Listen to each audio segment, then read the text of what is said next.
আসন্ন বিধানসভা নির্বাচনের প্রাক্কালে রাজ্যে এসআইআর প্রক্রিয়া চালু হওয়া থেকে জোর তরজা বঙ্গজুড়ে। এসআইআর এর পক্ষে বিপক্ষে যুক্তি উঠে এসেছিল হাজার।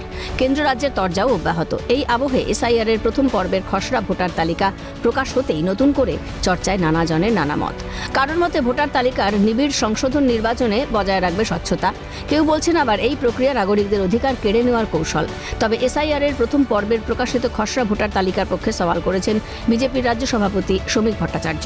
তিনি বলেন, এসআইআর প্রকৃত অর্থে বঙ্গের শুদ্ধিকরণ। শুদ্ধিকরণ হচ্ছে, আমাদের নতুন করে বলার কিছু নেই। সারা ভারতবর্ষে এসআইআর চলছে, আমাদের সঙ্গে আরো 11টি রাজ্যে এসআইআর হচ্ছে, কোথাও কোনো হইহল্লা নেই। কিন্তু পশ্চিমবঙ্গে বাবা ভাড়া পাওয়া যাচ্ছে, শ্বশুর বাবা হয়ে যাচ্ছে।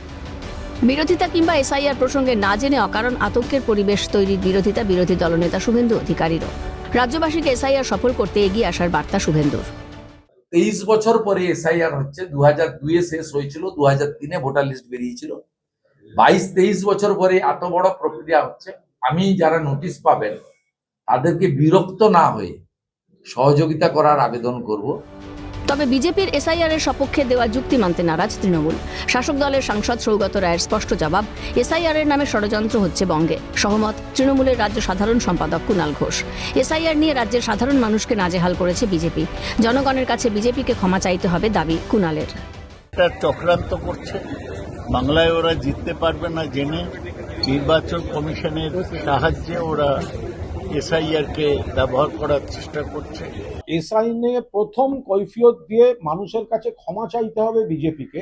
এক তো হয়রান করিয়েছে, 2 নম্বর হচ্ছে এই যে দীর্ঘদিন ধরে একটা কথা বলা হলো 1 কোটি বাংলাদেশি, 1 কোটি রোহিঙ্গা, তো এরা কোথায়?